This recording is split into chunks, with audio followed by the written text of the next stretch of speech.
My wife texted going on a trip with my ex. Don't be jealous, I replied. Don't worry, I won't be here when you get back. My name is Marcus Hale, and at 38 years old, I thought I'd seen enough bullshit to last me a lifetime.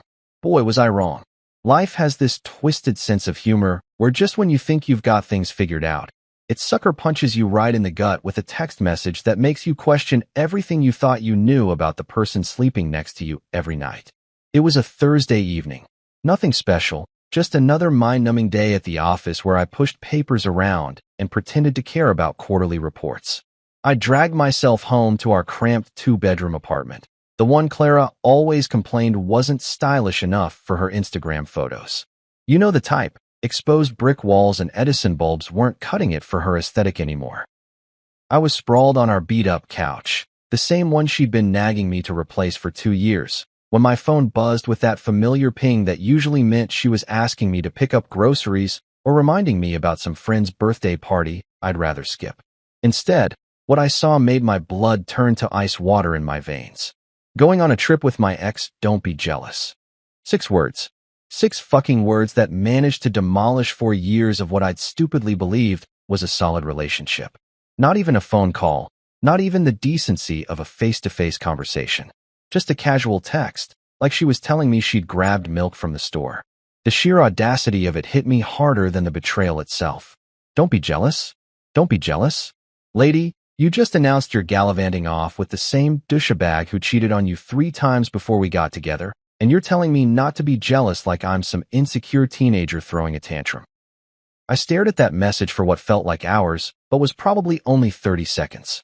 My thumb hovered over the keyboard, and for a hot minute, I considered doing what the old Marcus would have done, typing out some pathetic plea, asking her to reconsider, maybe even offering to take time off work so we could go somewhere together instead. The Marcus who'd spent 4 years bending over backwards, working double shifts to cover her half of the rent when her freelance graphic design career wasn't paying the bills.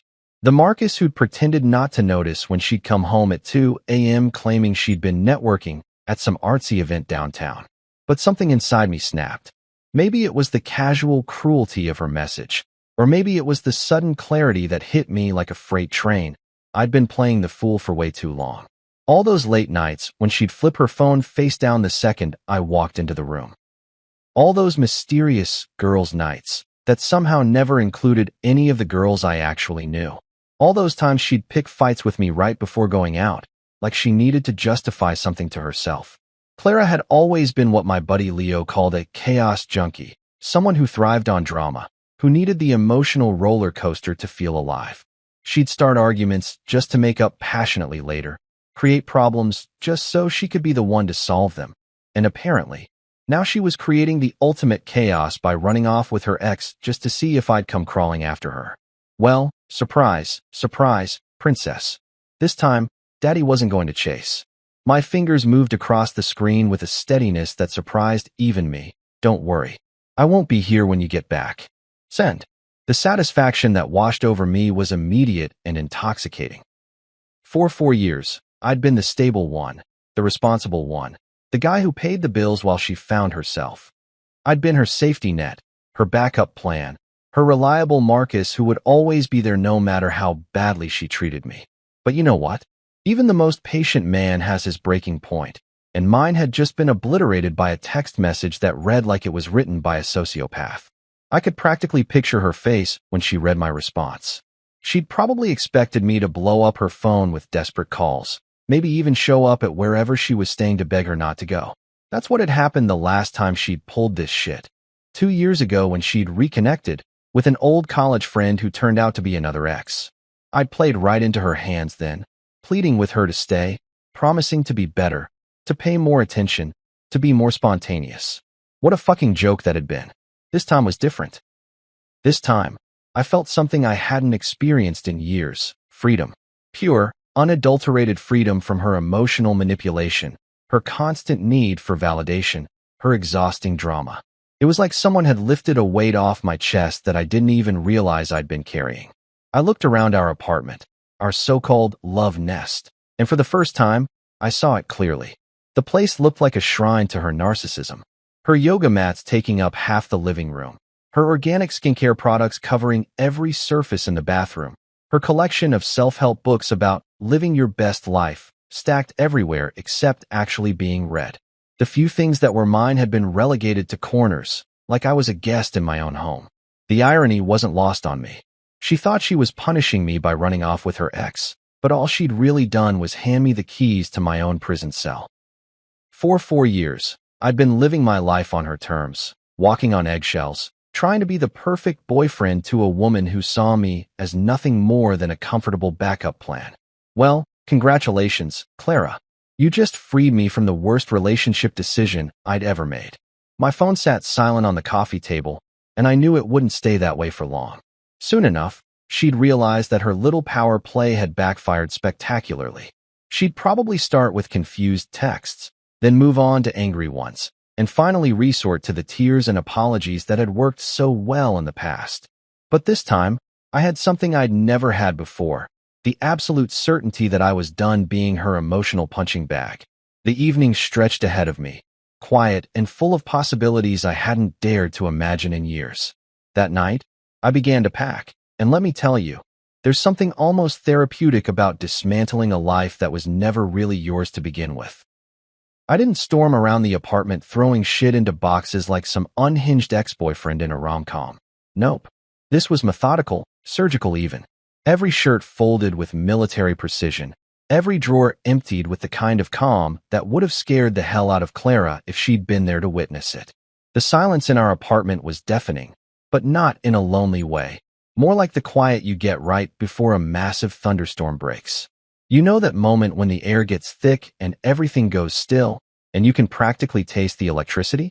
That's exactly what this felt like, except instead of waiting for lightning, I was creating my own damn storm by packing up 4 years of what I'd foolishly called love. I started with my clothes, because let's face it, that was the easy stuff. T-shirts, jeans, the handful of button-downs I wore to work. Everything Clara had always complained made me look too corporate or not artistic enough. Well, guess what, sweetheart? I wasn't trying to be artistic. I was trying to be a functioning adult who paid bills and showed up to work on time. Concepts that seemed to elude her completely. As I folded each piece of clothing, I couldn't help but notice how little space my stuff actually took up. 4 years of living together, and my entire wardrobe fit into 2 medium-sized boxes. Meanwhile, Clara's clothes had somehow metastasized throughout the entire apartment like some kind of fashionable cancer. Her vintage band t-shirts, from bands she'd never actually listened to, hanging in the closet, her collection of statement jackets draped over every chair, her army of barely worn shoes lined up like soldiers ready for battle they'd never see. Moving on to my books was where things got interesting. I'd always been a reader, science fiction mostly, some history, a few biographies of people who'd actually accomplished something with their lives. Clara used to mock my boring reading choices while her own bookshelf was packed with self-help garbage with titles like Unleash Your Inner Goddess and The Art of Not Giving AF***CK. The irony of that last one wasn't lost on me, considering she gave way too many F***CKs about everything except our relationship. Each book I packed felt like reclaiming a piece of myself. These were conversations we'd had, worlds I'd escaped to when her drama became too much to handle. She'd always interrupted me when I was reading, claiming I was ignoring her or being antisocial. Looking back, I realized those interruptions weren't about wanting my attention. They were about controlling it. God forbid I have 5 minutes of peace without her being the center of my universe. Then came the real gut punch, our framed photos, or as I now like to think of them, evidence of a 4-year delusion. There was our trip to Portland last spring, where she'd spent the entire weekend complaining about the rain and posting filtered selfies to make it look like she was having the time of her life. There was Christmas at my parents' house, where she'd charmed everyone with her free spirit, while I cringed internally, knowing she'd spend the drive home picking apart everything my family had said or done. But the photo that really got to me was the one from our 2nd anniversary dinner. I remembered that night so clearly. I'd saved up for weeks to take her to this fancy restaurant downtown, the kind of place where they don't list prices on the menu because if you have to ask, you can't afford it. She'd worn this red dress that made her look absolutely stunning, and for a few hours, I'd actually believed we were happy. In the photo, We're both smiling, my arm around her waist, looking like the perfect couple. What the camera didn't capture was what happened 20 minutes after that photo was taken. She'd spent the entire dinner on her phone, texting someone she claimed was just a friend from work. When I gently asked if she could put it away for our anniversary dinner, she'd exploded, accusing me of being controlling and insecure. We'd left early, spent the drive home in stone-cold silence, and I'd ended up sleeping on the couch that night because she was too upset to have me in the bedroom. Looking at that photo now, I could see what I'd been too blind to notice then. Her smile never reached her eyes. She was already checked out, already looking for the exit, already planning her next move. I'd been so desperate to make us work that I'd convinced myself those moments of happiness were real instead of just breaks between the chaos. I packed the photos face down, not because I was angry, but because I finally understood they were fiction. We'd never been the couple in those pictures. I'd been the guy desperately trying to hold on to something that was never really there, and she'd been the actress playing the role of devoted girlfriend while auditioning for her next part. The kitchen was next, and holy shit, did that tell a story. My coffee maker, the one appliance I'd insisted on when we moved in together, sat there like a loyal friend. Clara had always mocked my obsession with good coffee, preferring her sugary Starbucks concoctions that cost more than most people's lunch. But every morning for 4 years, I'd made coffee strong enough to fuel a small city, because that's what kept me functional enough to deal with her constant emotional tornado. My books, my coffee maker, my clothes. It was pathetic how little I'd actually contributed to this space. Everything else screamed Clara. Her decorative candles that she never lit, her collection of succulents that I'd kept alive because she always forgot to water them, her vision board on the refrigerator covered with pictures of places she wanted to travel and things she wanted to do, none of which included me. By midnight, my entire life fit into the back of my Honda Accord. For years of what I'd thought was building a future together, and I could pack it all up in a few hours. That should have been depressing, but instead, it felt liberating as hell. I wasn't leaving behind a home.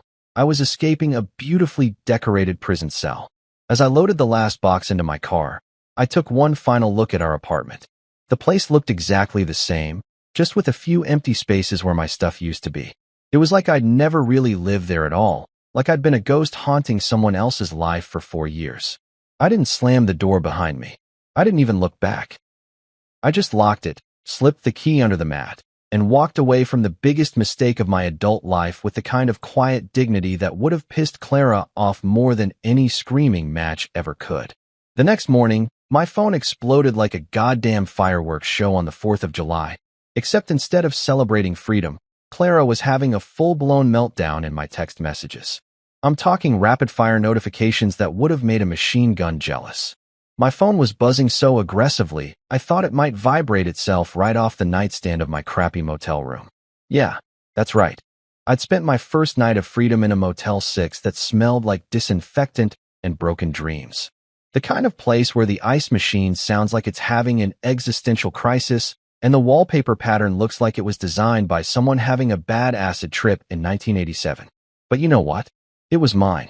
No Clara, no drama, no walking on eggshells. Just me, a lumpy mattress, and the sweet sound of absolutely nobody else's bullshit. Clara's text marathon started around 7 a.m., which was rich considering she'd never been awake before noon unless there was some kind of emergency or a sample sale at her favorite boutique. Her first message was almost cute in its confusion. Wait, what do you mean you won't be here? Like she genuinely couldn't comprehend that actions might have consequences. It was followed immediately by where did you go? And then, Marcus, this isn't funny. Isn't funny? Lady, I wasn't trying to be a comedian. I was trying to be a man with an ounce of self-respect, something I'd apparently misplaced somewhere around year 2 of our relationship. But here's the thing that would have blown her manipulative little mind. I didn't respond. Not to the first text, not to the 20th, not to any of them. I just sat there in that shitty motel room, drinking coffee that tasted like it had been filtered through old gym socks, watching her panic unfold in real time through my phone screen like the world's most satisfying soap opera. The evolution of her messages was pure psychological gold. Stage 1 was confusion mixed with that entitled attitude she'd perfected over the years. Are you seriously upset about this? It's just a trip. Just a trip. Right. Because taking off with your ex-boyfriend who you'd spent 3 years telling me was a toxic asshole was totally just a casual vacation. No big deal. Nothing to see here, folks. Stage 2 was where things got interesting. The messages started coming faster, with more typos, which meant she was either drunk or genuinely panicked. Probably both, knowing Clara. This is ridiculous, followed by you're being childish, followed by my personal favorite. I can't believe you're throwing a tantrum over this. A tantrum. Because apparently, having enough self-respect to walk away from someone who treats you like garbage is the emotional equivalent of a toddler losing their shit in the cereal aisle. By noon, she'd moved into stage 3, bargaining. Look, if you're really this upset, I won't go. Too little, too late, sweetheart. The damage was done the second she thought it was okay to announce her little adventure via text message, like she was updating her Instagram story. We can talk about this like adults, she wrote, which was hilarious coming from someone who'd never had an adult conversation about anything more serious than what to order for dinner.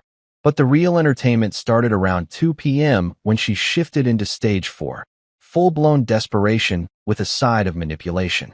Where are you? Please answer me. I'm worried about you. This isn't like you. And there it was. The classic Clara move of making herself the victim in a situation she'd created. She wasn't worried about me. She was worried about losing control of the narrative. The messages kept coming like a digital avalanche. She tried guilt. For years, Marcus. You're going to throw away for years over this.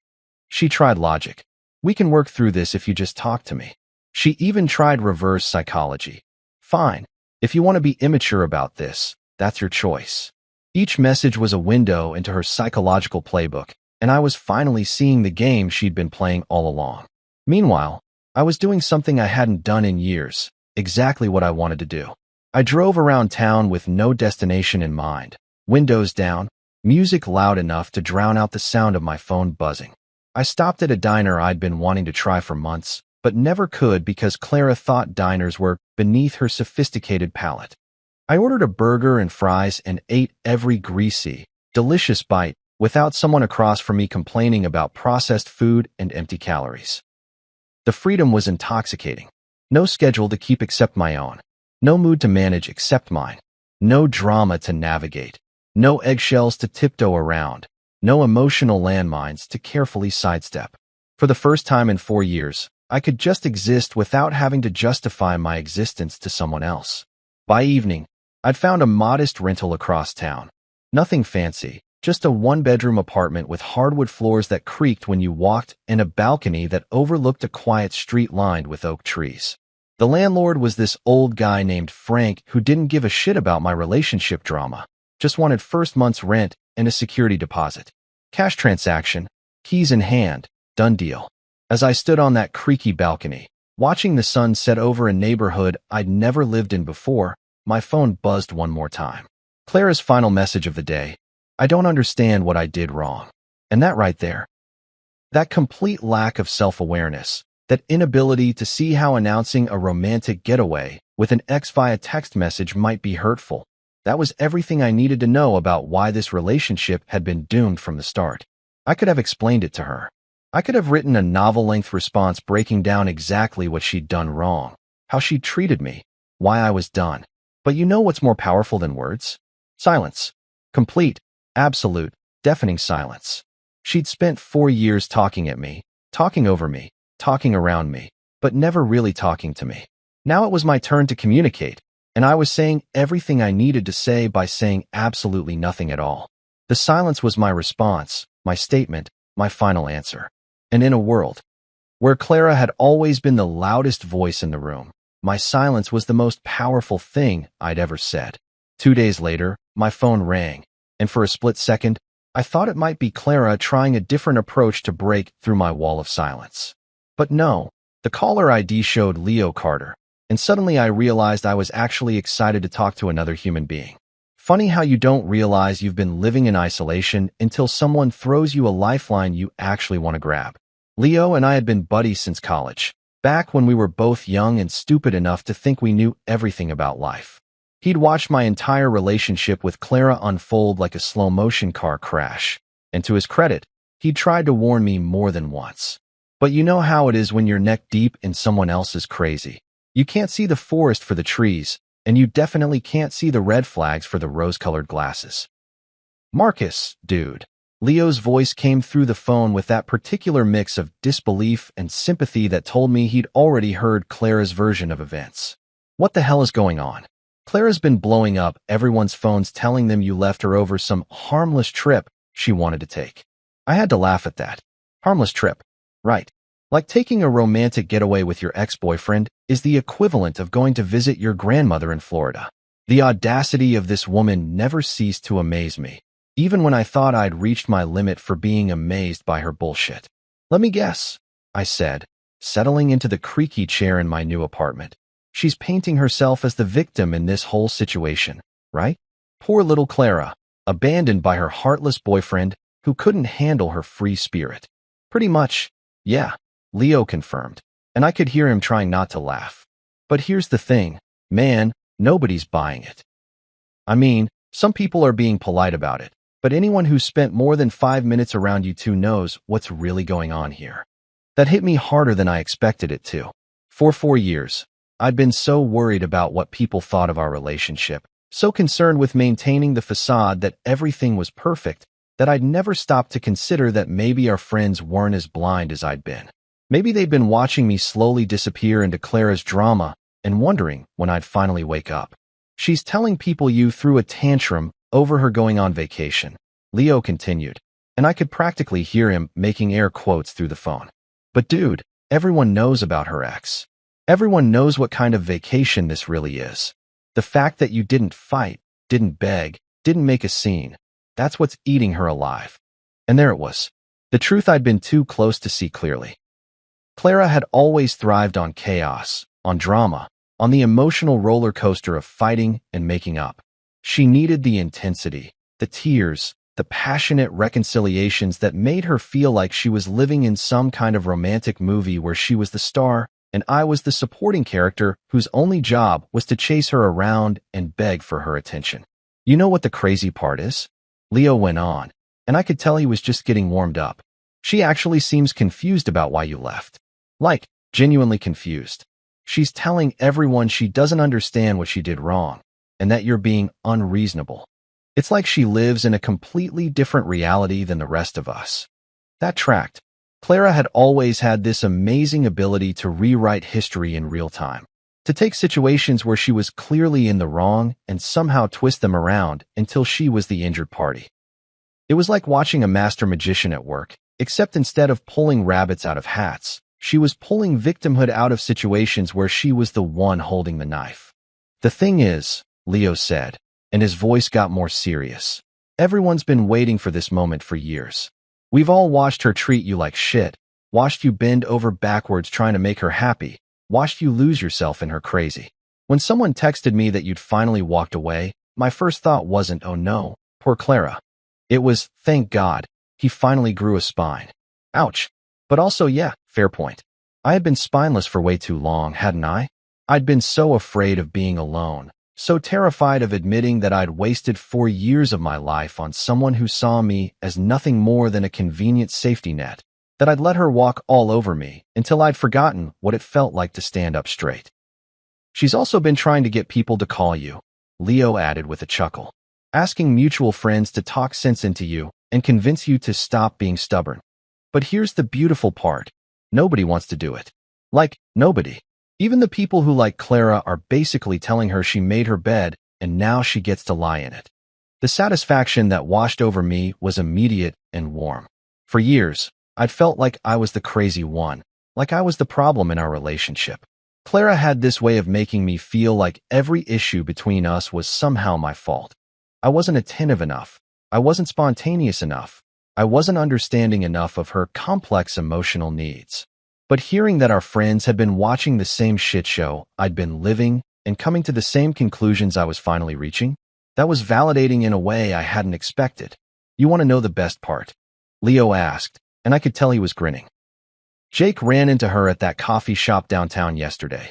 You know, the pretentious one she always drags people to because they have oat milk or whatever. He said she looked like hell. Dark circles under her eyes. Hair a mess. The whole 9 yards.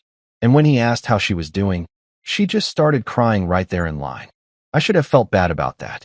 The old Marcus would have felt guilty, would have started second-guessing himself, would have wondered if maybe he was being too harsh.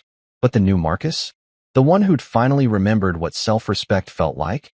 I felt nothing but cold satisfaction. She'd made her choice when she sent that text. She'd rolled the dice and lost, and now she was learning what it felt like to face consequences for once in her privileged little life. The truth is, man, Leo said, his voice getting serious again, you did the only thing you could do. You didn't fight, you didn't beg, you didn't give her the drama she was looking for. You just walked away with your dignity intact. And that's what's driving her absolutely insane. Dignity. Yeah, I like the sound of that. For the first time in years, I had my dignity back, and it felt better than any relationship ever had. A week later, I was just settling into the rhythm of my new life when Clara showed up at my door like a bad penny that keeps turning up when you least want to see it. I'd been enjoying a quiet Saturday morning in my creaky little apartment, drinking coffee that actually tasted good and reading a book without someone interrupting me every 5 minutes to complain about literally everything under the sun. Then came the knock. Not just any knock, mind you. This was the Clara special, urgent, demanding, with that particular rhythm that said, I'm important and you need to drop everything right now to deal with my feelings. 3 sharp raps, pause, 3 more raps, like she was some kind of emotional Morse code operator sending out distress signals. I knew it was her before I even looked through the peephole, but I looked anyway, because sometimes you need visual confirmation of the train wreck that's about to hit your peaceful morning.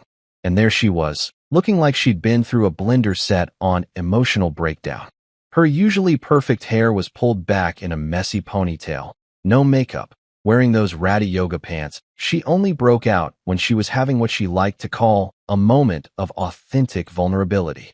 Marcus, I know you're in there, she called through the door, her voice doing that trembling thing that used to make me cave instantly. We need to talk.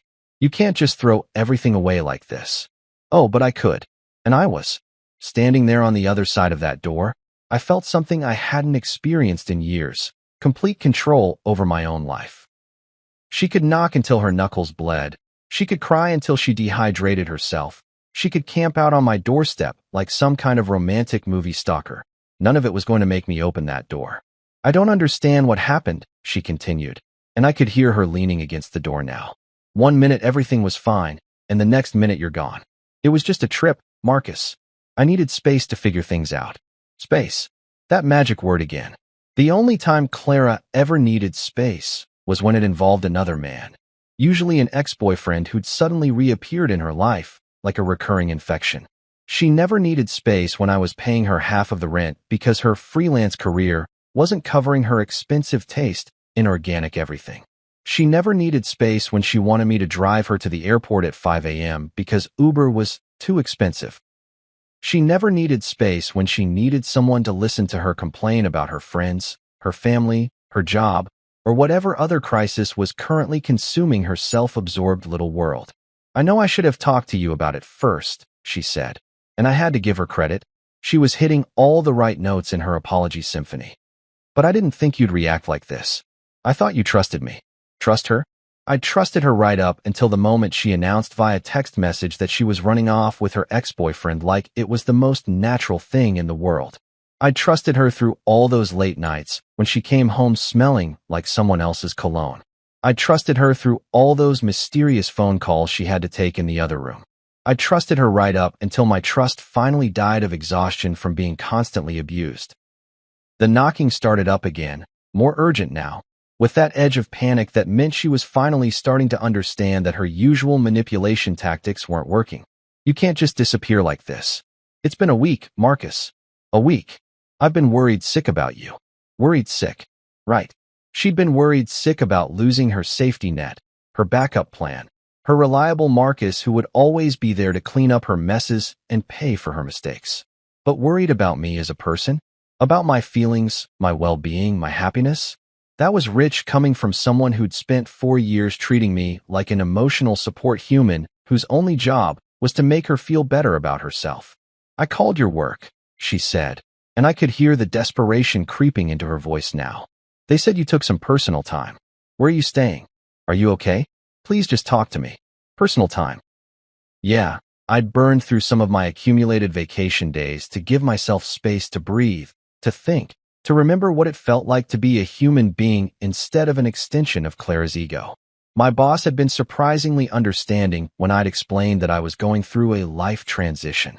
He'd even made a joke about midlife crises, which would have been funnier if I hadn't been dead serious about needing to rebuild my entire existence from scratch. I know I made a mistake, Clara continued, and here we were getting to the heart of her manipulation playbook.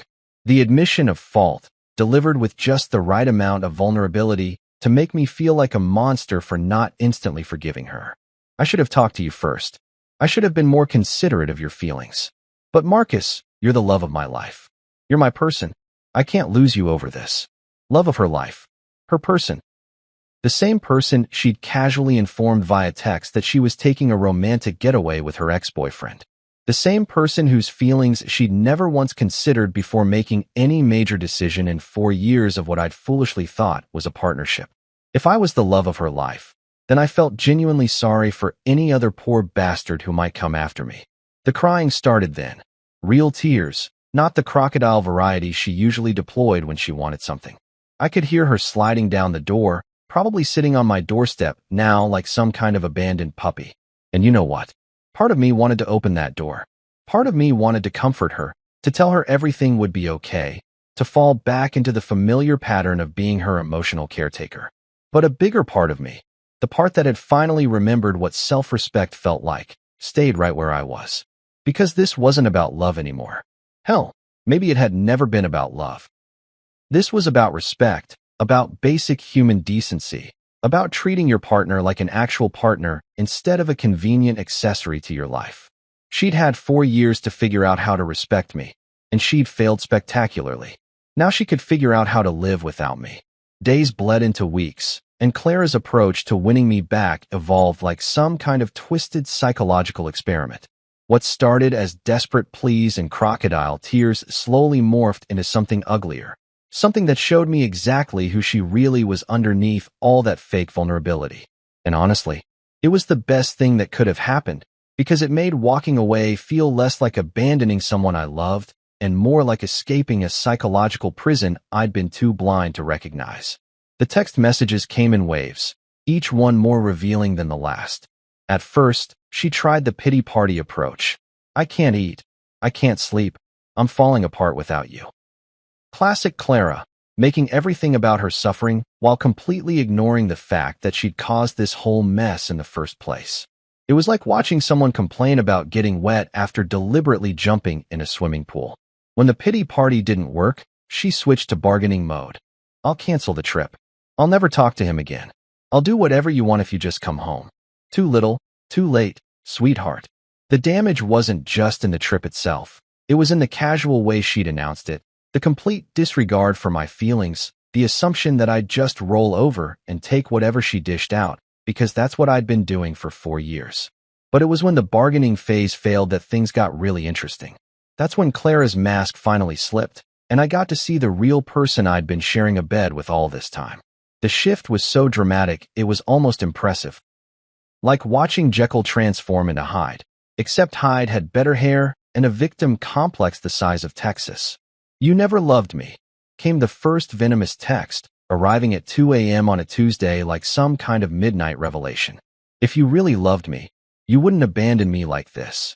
The irony was so thick you could cut it with a knife. She was accusing me of not loving her because I refused to stick around and be treated like garbage.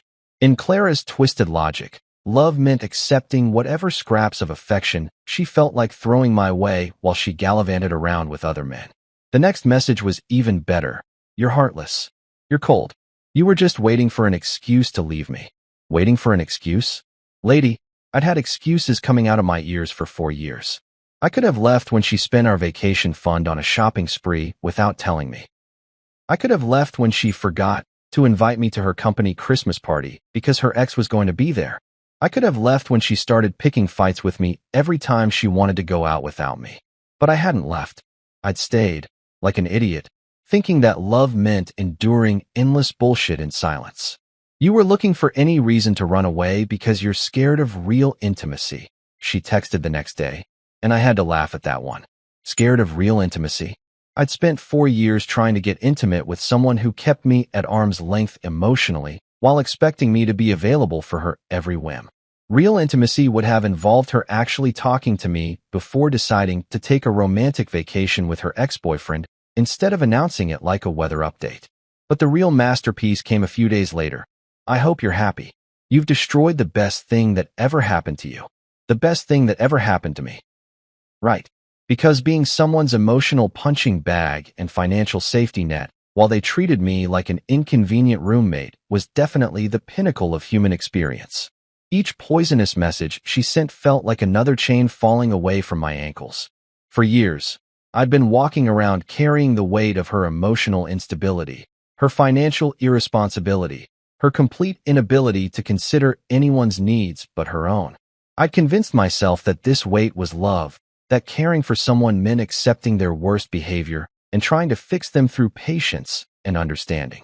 But watching her true colors emerge in those text messages was like having a fog lift from my brain.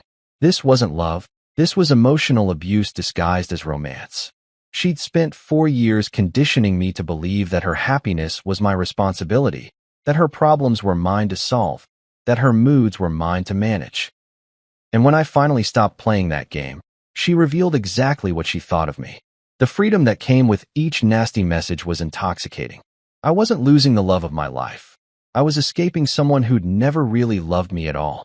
She'd loved what I could do for her, how I made her feel about herself, the stability I provided while she played out her endless dramas. But me as a person, my thoughts, my feelings, my dreams, those had never mattered to her. I started taking evening walks without needing to check in with anyone, without having to explain where I was going or when I'd be back. I went to the gym for the first time in 2 years because Clara had always complained that my workout schedule was selfish and took time away from her. I called up old friends I'd lost touch with because Clara found them boring and preferred hanging out with her crowd of fellow drama addicts. Each day that passed without her chaos felt like another small victory. I woke up when I wanted to wake up, ate what I wanted to eat, watch what I wanted to watch on TV without someone criticizing my choices or demanding we watch one of her pretentious foreign films instead. The silence in my apartment wasn't lonely. It was peaceful in a way I'd forgotten was possible. The really beautiful part was watching her lose control of the narrative. For 4 years, she'd been the director of our relationship drama, deciding when we fought, when we made up, what we fought about, how it got resolved. She'd controlled the emotional thermostat of our entire life together, turning up the heat when she needed attention and cooling things down when she wanted space to pursue other interests. But now she was just another person sending desperate messages to someone who didn't give a damn anymore. She had no power over my emotions, no ability to manipulate my responses, no way to pull me back into her web of manufactured crises. She was shouting into the void, and the void wasn't shouting back. The poison she was spitting was just showing me how lucky I was to finally be free of it. One evening, while I was enjoying a beer on my creaky balcony and actually reading a book for pleasure instead of having it interrupted every 5 minutes by manufactured drama, my phone buzzed with a text from Leo. It wasn't his usual message. This one had that urgent energy that meant someone had just stepped in a massive pile of their own bullshit, and he couldn't wait to share the spectacle. "Dude, you need to see this." The message read, followed by a screenshot that made me nearly spit out my beer laughing. Clara just posted this on Instagram. The comments are fucking brutal. There it was, in all its desperate glory. A picture of Clara and her ex, some douchebag named Derek, who looked exactly like what you'd expect from a guy who'd convinced 3 different women to take him back after cheating on them. They were at some trendy rooftop bar, probably spending money she didn't have to create the illusion of living her best life.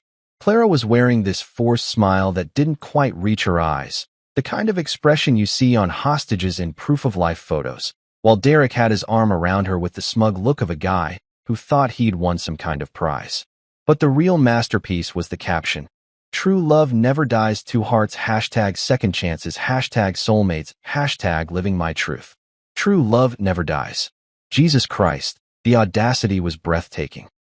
This was the same woman who'd spent the last month blowing up my phone with messages ranging from desperate pleas to venomous attacks.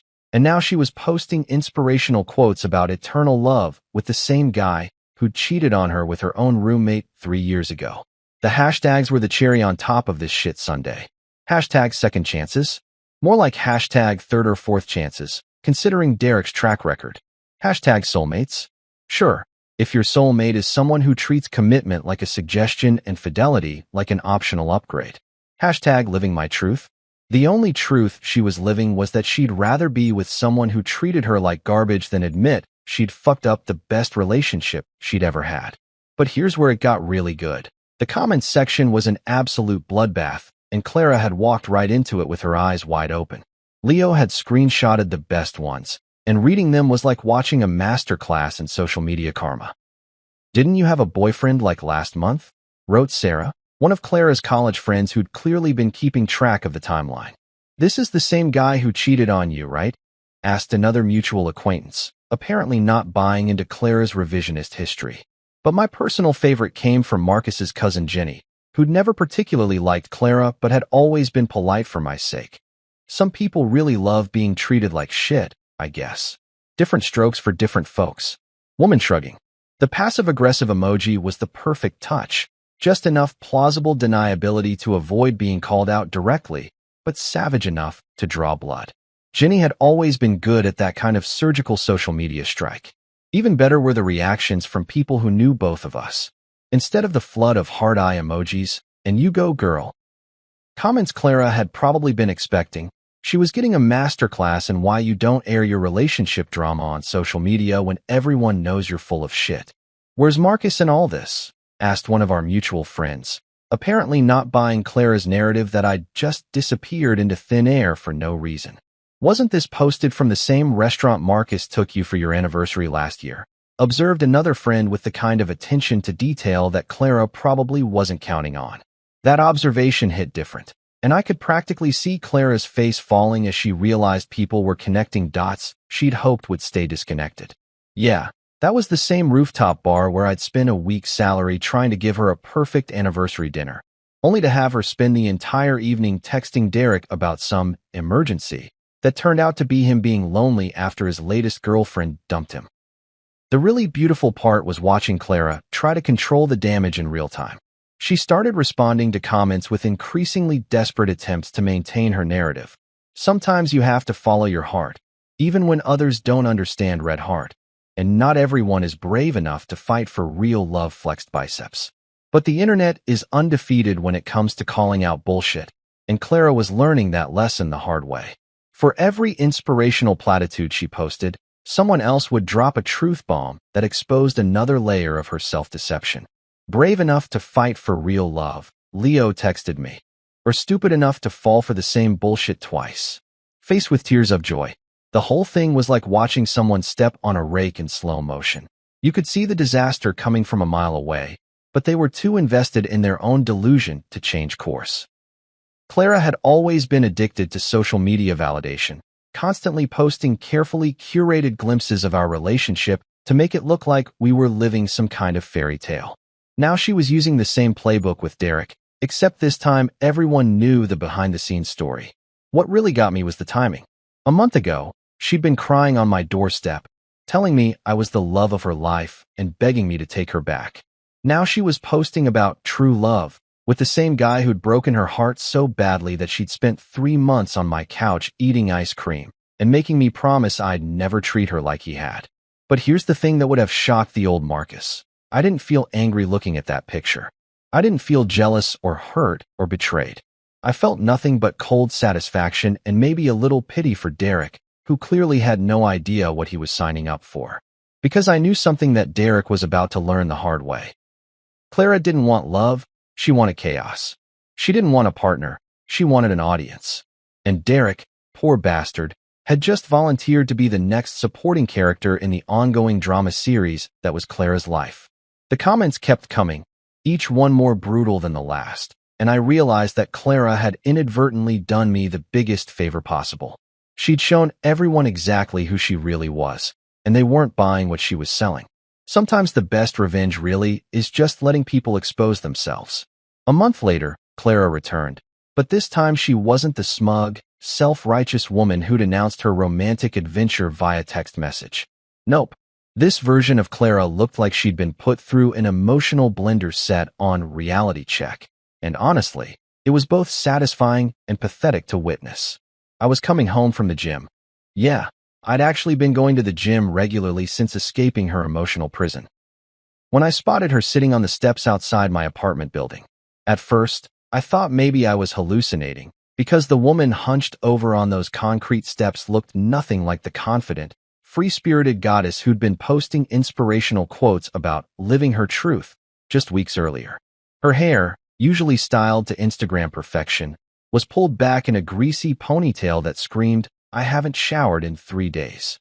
Her eyes were so swollen from crying that she looked like she'd gone 10 rounds with a heavyweight boxer.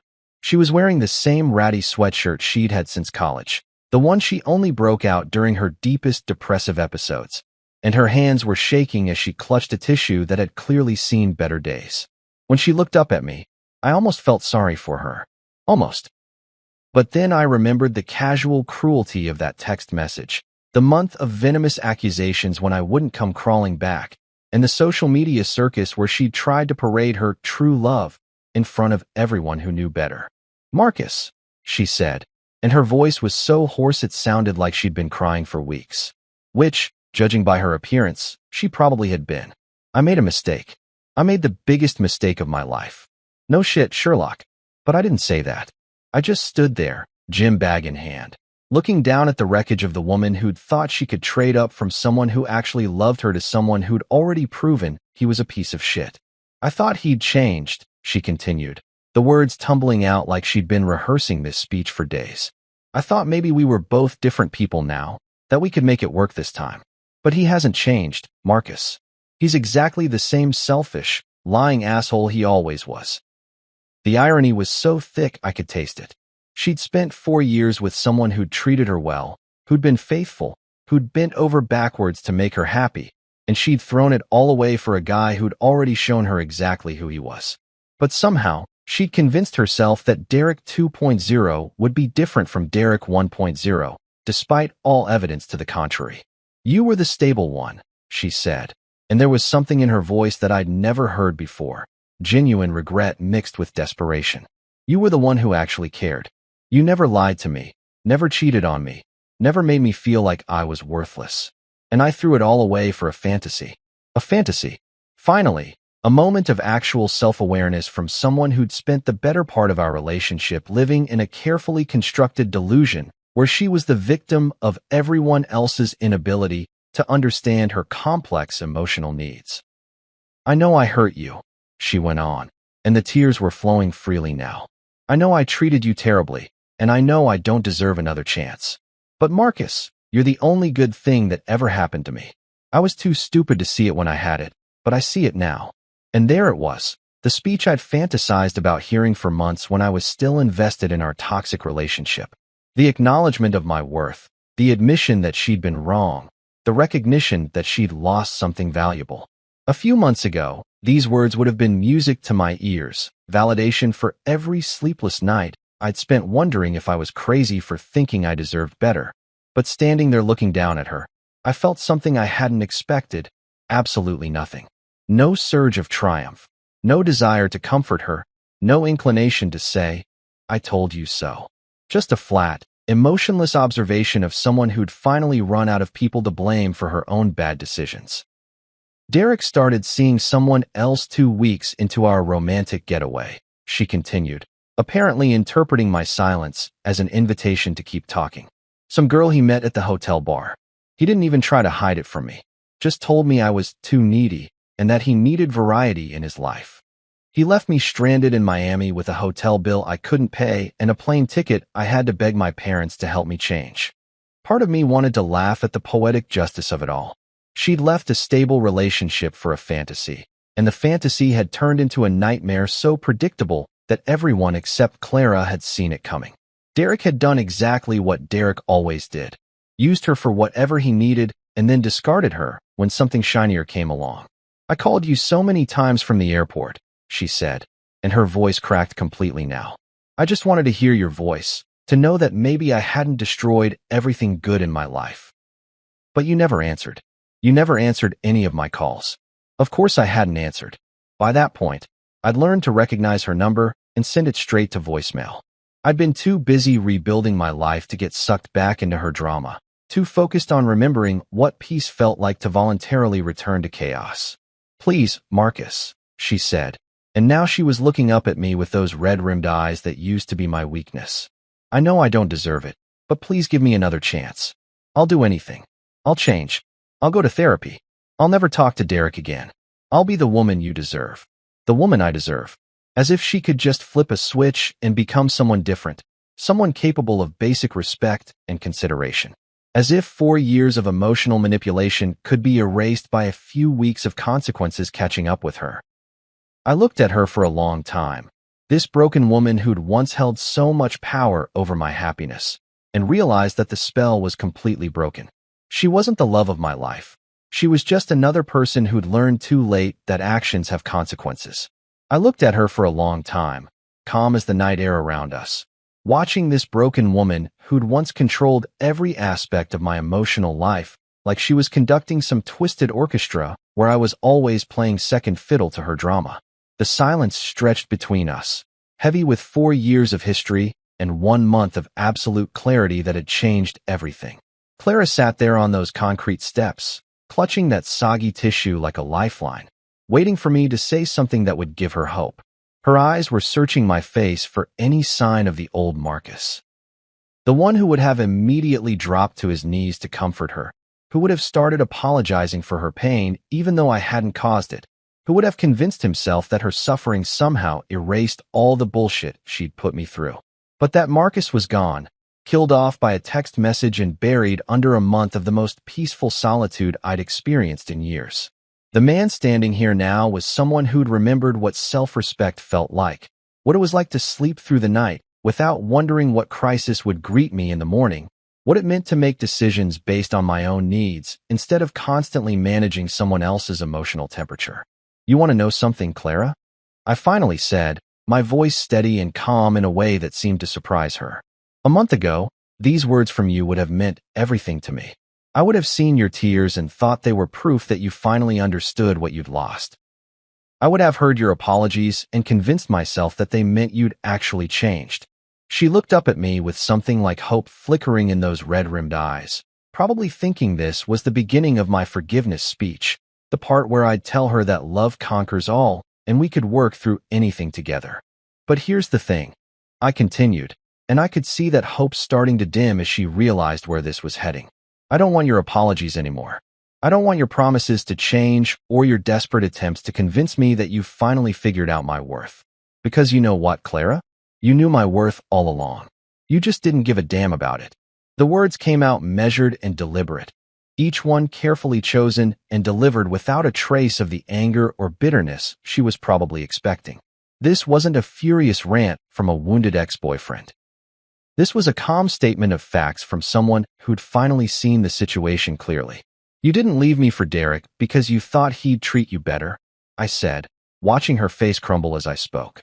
"You left me for Derek because you thought I'd always be here waiting when he inevitably let you down. You gambled our entire relationship on the assumption that I was too weak, too desperate, too pathetic to walk away from you." She opened her mouth to protest, but I held up a hand to stop her. I wasn't done yet, and after 4 years of being interrupted every time I tried to express a thought or feeling, I was damn well going to finish this conversation on my terms. "The saddest part is that you were almost right," I continued. "For 4 years, I did exactly what you expected me to do. I absorbed your moods. I made excuses for your behavior. I convinced myself that love meant accepting whatever scraps of affection you felt like throwing my way. I was so afraid of losing you that I lost myself instead." The tears were flowing freely down her face now, but they didn't move me the way they used to. I'd seen this performance too many times, had fallen for it too often, had allowed myself to be manipulated by the sight of her pain into forgetting about my own. "But you made one crucial miscalculation," I said, and now there was something in my voice that made her look up sharply. "You assumed that because I'd put up with your bullshit for 4 years, I'd put up with it forever. You thought you could push me as far as you wanted and I'd always come crawling back, grateful for whatever crumbs of attention you decided to give me. Clara was sobbing openly now, making those ugly crying sounds that she'd always hated anyone to witness. The woman who'd spent 4 years carefully controlling her image, who'd never let me see her at anything less than her best, was completely falling apart on my doorstep. "I did love you, Clara," I said, and these were the hardest words to say because they were still true, even after everything. "I loved you enough to work double shifts to pay for your dreams. I loved you enough to pretend I didn't notice when you came home smelling like someone else's cologne. I loved you enough to convince myself that your problems were mine to solve." She looked up at me then with something like desperation, probably hearing the past tense, but still hoping that love could be resurrected, that feelings that strong didn't just die because of one mistake. "But love isn't enough without respect," I continued, and this was the truth I'd learned during my month of freedom. "And you never respected me, Clara. Not once in 4 years. You saw me as a safety net, a backup plan, a convenient solution to your problems. But you never saw me as an equal partner whose feelings mattered as much as yours." The silence that followed was deafening. She sat there on those steps, processing the reality that this wasn't a negotiation or a discussion. This was a closing statement. The trial was over, the verdict was in, and there would be no appeals. "You made your choice when you sent that text message," I said quietly. "You chose Derek over me, chaos over stability, drama over love. I made my choice when I walked away. I chose myself for the first time in 4 years, and it's the best decision I've ever made." Her tears fell faster now, but my resolve didn't shake. I'd spent too many nights watching her cry to be moved by it anymore. I'd learned the hard way that her tears weren't always genuine remorse. Sometimes they were just another manipulation tactic, another way to make her pain more important than anyone else's. "This is goodbye, Clara," I said with a finality that seemed to hit her like a physical blow. "Not see you later, or maybe someday. This is goodbye forever. You wanted to know what life was like without me. Now you get to find out." She left in silence, finally understanding that some bridges, once burned, can never be rebuilt. Life didn't magically fix itself after Clara walked away from my doorstep that final time. And anyone who tells you that dumping toxic people instantly transforms your existence into some kind of Instagram-worthy paradise is selling you bullshit. But here's what did happen. For the first time in 4 years, I wasn't constantly bracing for impact, waiting for the next emotional bomb to explode in my face, or walking on eggshells around someone whose mood could shift faster than a politician's promises during election season. The silence in my apartment wasn't the oppressive kind that makes you want to fill it with noise just to prove you're still alive. It was the good kind of quiet, the kind where you can actually hear yourself think instead of constantly monitoring someone else's emotional weather patterns. I could eat cereal for dinner without someone lecturing me about nutrition. I could watch whatever I wanted on Netflix without having to endure another 3-hour foreign film about the profound existential crisis of modern womanhood. I could go to bed when I was tired instead of staying up until 2 a.m. providing free therapy for someone who never bothered to ask how my day went. The gym became my new church, and let me tell you, there's something almost spiritual about deadlifting twice your body weight when you're no longer carrying the emotional baggage of someone who treated commitment like a hobby they could pick up and put down whenever something more interesting came along. I wasn't trying to get revenge body ripped or anything that dramatic. I was just rediscovering what it felt like to do something purely for myself, without having to justify it to someone who saw my personal time as time stolen from her. Work became tolerable again, too. Turns out it's a lot easier to focus on quarterly reports and client presentations when you're not getting passive-aggressive texts every hour about how you never prioritize the relationship or how you're emotionally unavailable because you can't drop everything to discuss her latest friend drama. My boss even commented on my improved attitude, which was hilarious because I hadn't realized how much Clara's constant chaos had been bleeding into every aspect of my life. But the real transformation was in my social life. Leo and I started hanging out regularly again, something that had been nearly impossible during the Clara years because she'd always found reasons why she needed me more than my friends did. We'd grab beers after work, shoot pool on weekends, have actual conversations about sports and work and life without me having to cut everything short because someone was having a crisis that required my immediate attention. You know what's crazy? Leo said one evening as we were watching the game at our favorite dive bar. You're actually fun to be around again. For the last couple years, it was like hanging out with someone who was constantly waiting for bad news. He wasn't wrong. I'd spent so much time in survival mode, managing Clara's emotions and anticipating her next dramatic revelation, that I'd forgotten how to just exist in the moment. Every conversation, every plan, every simple pleasure had been filtered through the lens of how will Clara react to this, and what will this cost me in terms of relationship drama later. The dating app stayed deleted though, not because I was pining for Clara or harboring some secret hope that she'd come crawling back with a better apology, but because I was genuinely enjoying my own company for the first time in years. I was rediscovering who Marcus was when he wasn't constantly adapting himself to fit someone else's ever-changing definition of the perfect boyfriend. I took up cooking, something Clara had always mocked as too domestic, while simultaneously expecting me to handle all the grocery shopping and meal planning. Turns out I'm actually pretty decent at it when I'm not trying to accommodate someone who changes her dietary restrictions every other week based on whatever wellness influencer she's currently following. I started reading again. Really reading, not just skimming articles between crisis management sessions.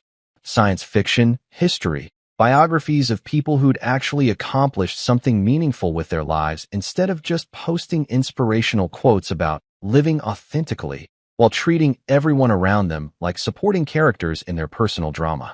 The occasional updates about Clara came through the social media grapevine, and they painted exactly the picture you'd expect.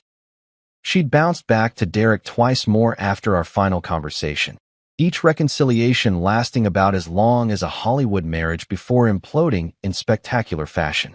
Her Instagram became a masterclass in performative healing, filled with quotes about learning to love yourself and releasing toxic people from your life, apparently without a trace of irony about who the toxic person actually was in most of her relationships. But here's the beautiful thing. I didn't feel vindicated by her continued disasters. I didn't feel superior or satisfied or even particularly interested. She'd become irrelevant to my life in the most complete way possible, not through anger or bitterness, but through simple indifference. She was just another person making bad decisions somewhere else, no longer my problem to solve or my chaos to manage. 6 months after that final conversation on my doorstep, I ran into her at the grocery store. She looked exactly like you'd expect someone to look who'd spent half a year ping-ponging between toxic relationships and posting cryptic Facebook statuses about finding her truth. Tired, a little desperate around the edges, trying too hard to project confidence while clearly falling apart underneath. She saw me first, and I watched her face cycle through about 6 different emotions in 3 seconds. Surprise, hope, calculation, disappointment, and finally resignation. For a moment, I thought she might try to approach me, maybe attempt one more pitch for why we should give it another shot. But something in my expression must have communicated what words couldn't.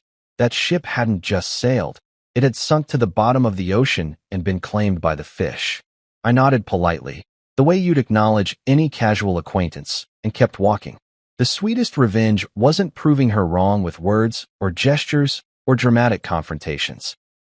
It wasn't showing up to places where I knew she'd be with someone new, or posting carefully curated social media content designed to make her jealous. The sweetest revenge was simply living better without her, and meaning it.